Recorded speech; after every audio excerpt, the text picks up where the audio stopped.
Hi, I'm Larry Shover, CIO of SFG Alternatives, reporting to you from the CME Group in Chicago for your Tuesday, August 20th, Traders Exclusive.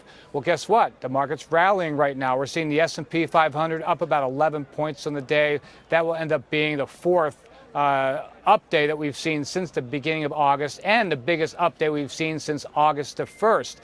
It just seems like right now people are making a big deal out of nothing. It seems like we have PMIs coming out. That's not a big deal, but other than that, we do seeing a lot of regurgitated, recycled news forecasts that are coming out, just talking about tapering, talking about Fed secession, talking about capital flight out of the emerging markets. The bottom line is that the narrative is in place right now. We are in a multiple expansion market. The multiples in the S&P 500 14 times isn't really that expensive. It's not cheap, but far from expensive right now. What we might be seeing right now is just a lack of interest and apathy.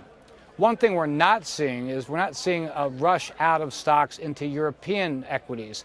I mean, European equities up about 9% on the quarter, although they were down last week. It seems like people have not yet bought into the European equity cycle being out of recession. So we might see more of that of rotation. But we have to keep in mind right here, we have rallied over 16% in the S&Ps for the year.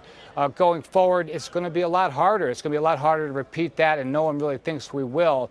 It's going to take a lot of rotation, a lot of diversification within the S&P. Right now, it seems like the favorites tend to be financials, materials, and home builders, only because they've all gotten beaten up quite recently with the backup in yields that we've seen.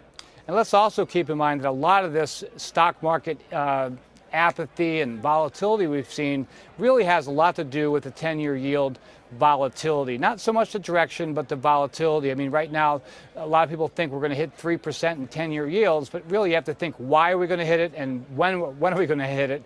That has a lot to do with it. So right now, it seems like the narrative is in place long-term.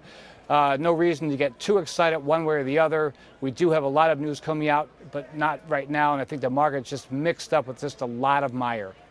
I'm Larry Shover, CIO of SFG Alternatives, reporting to you from the CME Group in Chicago.